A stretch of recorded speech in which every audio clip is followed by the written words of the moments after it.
প্রেমের উৎপত্তি কি প্রকারে হয়? সম্পূর্ণ বা আংশিক সাদৃশ্য অনুপাতীয় প্রাপ্তি হইলে যথাক্রমে স্বভাবত বা মমতা ও স্বাধীন ইচ্ছার পরিচালনা দ্বারা প্রেমের উৎপত্তি হইয়া থাকে। তোমার ইচ্ছা শক্তি, প্রবল ইচ্ছা শক্তির উপরই নির্ভর করছে প্রেমের বিষয়। যেখানে মমতা সেখানে প্রেম আছে, সেগুলো সবই হচ্ছে সুর। স্বভাবত মানে যেটা আমাদের পূর্বে থেকে আমরা নিয়ে এসেছি, জন্মগ্রহণ করিবা মাত্রই আমরা প্রেম নিয়ে প্রবেশ করেছি, সেটা হচ্ছে স্বভাবত বা মমতা ও স্বাধীন ইচ্ছার পরিচালনা দ্বারা। আমরা তিনটি বিষয় এখানে আমরা জানতে পারলাম। সেটা হচ্ছে সম্পূর্ণ বা আংশিক সাদৃশ্য, পুরোপুরি অন্তত জানতে পারি বা আংশিক জানতে পারি। এইগুলো সবই হচ্ছে এই যেগুলো স্বভাবজাত মমতা ও স্বাধীন ইচ্ছা, এগুলো আংশিক জানতে পারি। প্রাপ্তি হইলে যথাক্রমে স্বভাবজাত বা মমতা ও স্বাধীন ইচ্ছার পরিচালনা দ্বারা প্রেমের উৎপত্তি হইয়া থাকে। এগুলোর সময় এইগুলোর যে গুণগুলোর কথা বলা হচ্ছে সেগুলো হচ্ছে সম্পূর্ণ বা আংশিক সাদৃশ্য। সম্পূর্ণভাবেও মাঝে মাঝে দেখা যায়, আবার আংশিকভাবেও দেখা যায়। অর্থাৎ সম্পূর্ণ সাদৃশ্য অনুপাতের বা এদের কোনটা সাদৃশ্য হচ্ছে মিল, প্রতিটা জিনিসের মিল, একটি গুণের সঙ্গে আরেকটি গুণের মিল। স্বামীর যদি একটি ভালো গুণ থাকে, সেটা এবার স্ত্রীর যদি সেই গুণটার কিঞ্চিত মাত্র থাকে, এবার সেইটা দিয়েই সাধনা করতে হয়। যে গুণের মিল আছে সেই গুণ নিয়েই সাধনাটা করতে হয়। অর্থাৎ সম্পূর্ণ সাদৃশ্য অনুপাতের বা সমান অনুপাতের লাভ হইলে আত্মার যাদের কিঞ্চিত থাকে, আর যদি সম্পূর্ণ বেশ ভালোই বোঝা যাচ্ছে যে তার গুণটা খুব প্রখরভাবে বোঝা যাচ্ছে, সম্পূর্ণ, তার মানে এরও সম্পূর্ণ ওর সম্পূর্ণ। আবার কখনো কখনো এর সম্পূর্ণ হচ্ছে ওর সামান্য হচ্ছে আংশিক। তাহলে যখন খুঁজে পাচ্ছে না তখন আংশিকের সঙ্গে সম্পূর্ণ দিয়েই কাজ করতে হয়। আত্মার প্রকৃত স্বভাব অনুসারে প্রেমের উৎপত্তি হয়। তার মানে মূল বিষয় হচ্ছে আত্মার স্বভাব, প্রকৃত স্বভাব অনুসারে যা যেটার বিষয় ভালোবাসে তার স্বভাব সেটাই। প্রতিটি মানুষের ভেতরে আলাদা আলাদা বৈশিষ্ট্য থাকে, এবার সেই বৈশিষ্ট্যই বলতে তার আত্মার প্রকৃত স্বভাব অনুসারে প্রকৃতির উৎপত্তি, প্রেমের উৎপত্তি হয় আত্মার প্রকৃত স্বভাব অনুসারে। তার মানে আত্মার স্বভাব কিন্তু খালি ইহজন্মের কর্ম যা করেছে সেই স্বভাবটাই যুক্ত না, জন্ম ধরে যে স্বভাব সঞ্চিত আছে সেগুলো এখানে প্রভাব পায়। প্রেমের প্রকৃত অবস্থা আধ্যাত্মিক এবং অর্থাৎ ইহা আত্মা হইতে উৎপন্ন হয়। ভালোবাসা মানে কেন না, এটা বোঝা যায় কখন আমরা প্রেম বহু গুণ আমরা নিয়ে আসি না, তার ভিতরে কিন্তু প্রেমটা নিয়ে আসি।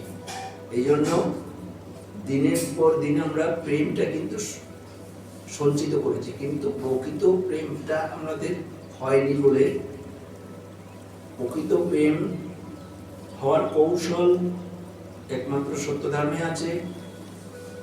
প্রকৃত প্রেম এই পৃথিবী মণ্ডলে নাই।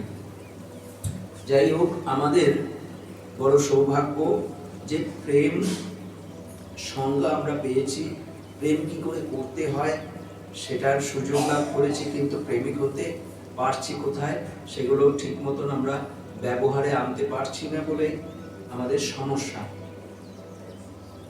কিন্তু যে প্রেমিক প্রেম সাধনা করে উন্নত হয়েছে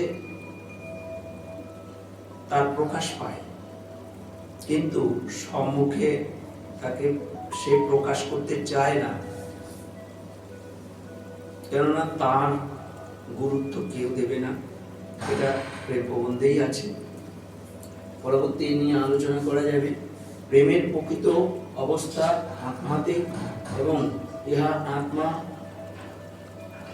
আত্মা হইতে উৎপন্ন হয়। ভালোবাসার উন্নত পরিণতিকে বা যে প্রেম কহে, ভালোবাসার উন্নত পরিণতিকে সমুন্নত, ভালোবাসার সমুন্নত মানে স্বামীর এবং স্ত্রীর যে ভালোবাসার যে জায়গাগুলো আছে, যে গুণগুলো দুজনার এক আছে, ভালোবাসার সমুন্নত পরিণতিকে যে প্রেম কহে, উহা পৃথিবীতে প্রকাশিত নয়। মানে এরও থাকবে ওরও থাকবে, এই অবস্থা এই পৃথিবীতে নেই। কেননা অমিল থাকবে, মিল হবে না, সমুন্নত অবস্থা থাকবে না, দুইজনের একদম সমান, এটা হয় না। পরলোকে হতে পারে, পরলোকে তাও প্রায় মানে পরলোকে সম্ভব, কিন্তু ইহলোকে সম্ভব এই পৃথিবী মণ্ডলে নেই। মানে ওই রকম অবস্থা আত্মা নেই। তো কি করে সম্ভব? দেখো, প্রেম প্রবন্ধ সংজ্ঞা লিখেছে বিশ্বময়ী দেবী। তিনি প্রথম প্রেমিকা বিশ্বময়ী দেবী। তারপরে আর কেউ হয়েছে? হয় পরে মহাত্মা গুরুনাথ হয়েছে। এবার তার সঙ্গে কিন্তু তার সাধনা হয়, সে কিন্তু আলাদা। আবার সমসাময়িক না, বহু আগের বিশ্বময়ী দেবী, বহু আগে। ওনাকে কেউ চেনে না। প্রেমিক মানুষকে চেনা বড় মুশকিল। এই বিষয়ে পরবর্তীতে বিষয়ে আলোচনা করা যাবে যে প্রেমিক কেমন, তার পাশে গেলে তুমি ভালো লাগতে বাধ্য। তার রূপের বিষয় নেই, তার গুণের জন্য তুমি যদি ক্রোধ নিয়ে আসো তার কাছে কিছুক্ষণ দাঁড়ালে তোমার ক্রোধ চলে যাবে। তুমি যদি কোনো সমস্যা নিয়ে আসো, তুমি না জানালেও সেই সমস্যা তুমি বুঝে যেতে পারো, সমস্যা মিটে যেতে পারো প্রেমের জন্য। তার কাছে বলা তো পরের এরকম। প্রেমিক এমন হয় যে তার কাছে হিংস্র জীব যদি আসে, হিংসা ভুলে যায়। তার পাশে যদি একটা গরু থাকে যার ওর খাদ্য, সেটাও ভুলে যায়। হিংসা থাকে না, তো চাওয়া পাওয়া থাকে না, লাভালাভের অপেক্ষা করে না। সেটা সমস্ত প্রাণীর ভেতরে, ওই একটা গণ্ডির ভেতরে সমস্ত সেটা বিরাজ করে। সেটা তো তার মধ্যে আছে, তার প্রভাব আশপাশে ছড়ায়। আশেপাশে ছড়ায়। পশু পাখি তাদের সব কিছু হিংসা ভুলে যায়, কীট পতঙ্গ ওই মুহূর্তে সমস্ত কিছু ভাবে চলে। সবাই সবাইকে ভালোবাসছে, সবাই সবাইকে মনে হয় আপন করে নিয়েছে। বিষয়টা এরকম। এগুলো অতি উন্নত অবস্থা, প্রেমের অতি উন্নত অবস্থা, এগুলো বিরল।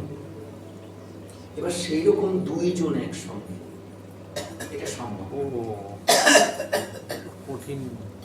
ওই জন্য বলেছে পৃথিবীতে এটা সম্ভব না। তবে যে আধ্যাত্মিক অর্থাৎ ইহা আত্মা হইতে উৎপন্ন হয় ভালোবাসার সমুন্নত পরিণতিকে যে প্রেম কহে উহা পৃথিবীতে প্রকাশিত হয়। প্রকাশিত নাই হবে তো দূরের কথা, আগে তো প্রকাশ হতে হবে যে ইনি ইনি আছে, তাহলে প্রকাশিত নেই। অর্থাৎ ইহা পার্থিব লোকের হৃদয়ে প্রকৃতভাবে অনুভব হয়। আমি তো একটু সামান্য করব। প্রেমিক না হলে কি কিঞ্চিত প্রেমিক না হলে কি তোমার ভেতরের কথা বলে দেওয়া যায়, পূর্বের কথা বলা যায়? প্রেমিক না হলে বলা যায়? না, সেটা তো উন্নতি করলে যাই হোক, প্রেম গুণ ছাড়া তো উন্নতিও হয় না। কোনো গুণ সম্ভব না। সত্যকে অবলম্বন করবে, প্রেম ছাড়া সত্যকে অবলম্বন করা যায়? যায় না। যে কোনো গুণের ভেতরে প্রেম বিরাজমান, যে কোনো গুণ। এই জন্য উহাকে আধ্যাত্মিক বলিয়া নির্দেশ করা আবশ্যক। মানে এইটা হচ্ছে আধ্যাত্মিক প্রেম, যেটা সমুন্নত পরিণতি। সমুন্নত পরিণতিকে যে প্রেম কহে এটা হচ্ছে আধ্যাত্মিক। এটা এই বিষয় না। সচরাচর আমরা পৃথিবীতে যে প্রেম দেখতে পাই এটা কিন্তু প্রেম না, এটা একটা বলা যায় আকর্ষণ, স্বার্থ যেখানে জড়িত। পরম পিতা আমাকে ভালোবাসে, সেখানে কি তার কোনো স্বার্থ আছে?